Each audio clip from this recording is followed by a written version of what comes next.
Waktu terus berjalan, dunia kian berkembang, teknologi terus berinovasi, hingga kreativitas yang tak terbatas.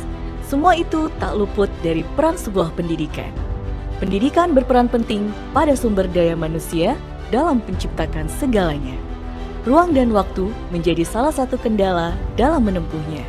Kini, Universitas Siber Asia hadir dengan inovasi perkuliahan full online learning, disertai oleh visi misi menghasilkan lulusan berkualitas baik dalam ilmu pengetahuan dan teknologi di era cyber society. Universitas Siber Asia telah mendapatkan surat izin pendirian Universitas Siber pertama pada tahun 2019, mendapatkan surat keputusan Menteri Pendidikan dan Kebudayaan pada tahun 2020, hingga diresmikan pada tanggal 22 September 2020. Assalamualaikum warahmatullahi wabarakatuh. Perkenalkan, nama saya Muhammad Hamzah Akbar Hartawan. Di sini saya akan mempresentasikan terkait ujian akhir semester saya, yakni terkait Social Media Analytics. Mengubah data media sosial menjadi insight bisnis. Media sosial itu menghasilkan data dalam jumlah besar melalui komentar, interaksi, gambar, video, dan aktivitas pengguna. Dengan social media analytics, data tersebut dapat dianalisis untuk memahami persepsi dan kebutuhan pelanggan. Media sosial sebagai big data. Nah, ada Facebook, Twitter, YouTube, blog, dan forum menghasilkan data setiap hari. Data yang dihasilkan itu sangat beragam, seperti teks, gambar, video, komentar, dan interaksi. Data tersebut dapat digunakan perusahaan untuk memahami perilaku dan persepsi pelanggan. Analisis dilakukan lebih cepat dibandingkan metode survei konvensional. Bagaimana social media analytics bekerja? Intinya, perusahaan tidak hanya mengumpulkan komentar pelanggan, tetapi mengolahnya menjadi informasi yang dapat digunakan untuk mengambil keputusan.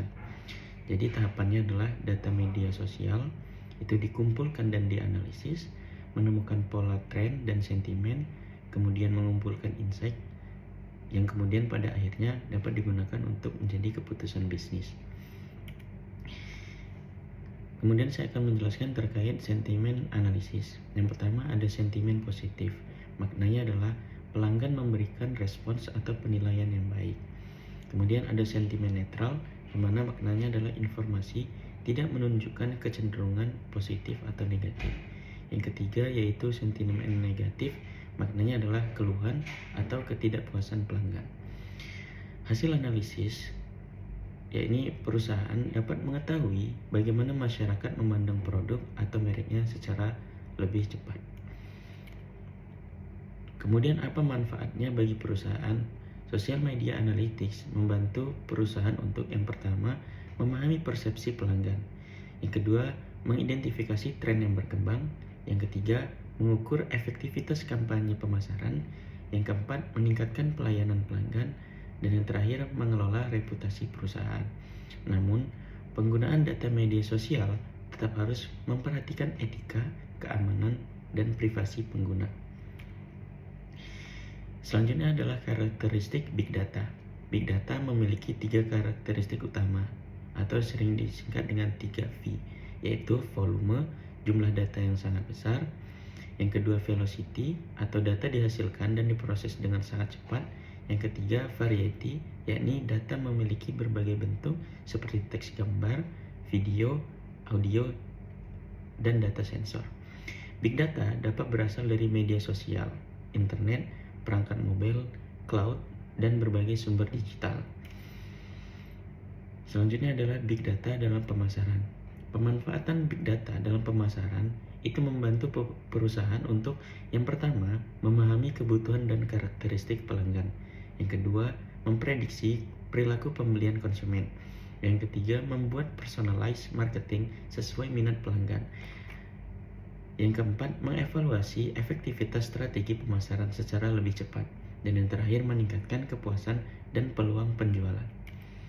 Data mining, predictive analytics. Data mining digunakan untuk menemukan pola, hubungan, dan informasi tersembunyi dalam data. Predictive analytics menggunakan data historis untuk memperkirakan kejadian di masa depan seperti perilaku pelanggan, permintaan pasar, risiko bisnis, kemungkinan terjadinya fraud. Kualitas data, proses data cleaning, dan integrasi data sangat penting agar hasil analisis dapat dipercaya.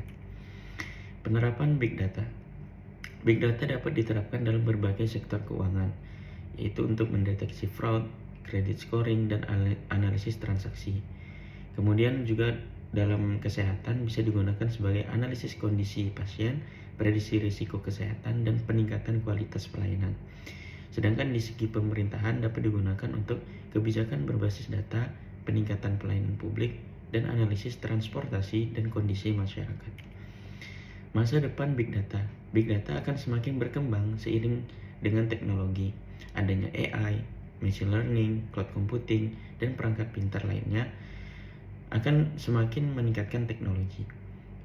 Integrasi Big Data dan AI memungkinkan organisasi melakukan analisis secara real time, memberikan rekomendasi, hingga mengotomatisasi proses bisnis. Tantangan yang perlu diperhatikan adalah keamanan, privasi, regulasi, dan kebutuhan tenaga ahli. Kesimpulannya adalah, data media sosial menjadi bernilai ketika mampu diubah menjadi insight yang mendukung kebutuhan bisnis. Social media analytics memungkinkan organisasi memahami persepsi masyarakat secara real time, sehingga dapat meningkatkan kualitas pelayanan, strategi pemasaran, dan pengelolaan reputasi perusahaan. Mungkin sekian yang dapat saya sampaikan. Atas segala kekurangannya, saya minta maaf. Terima kasih.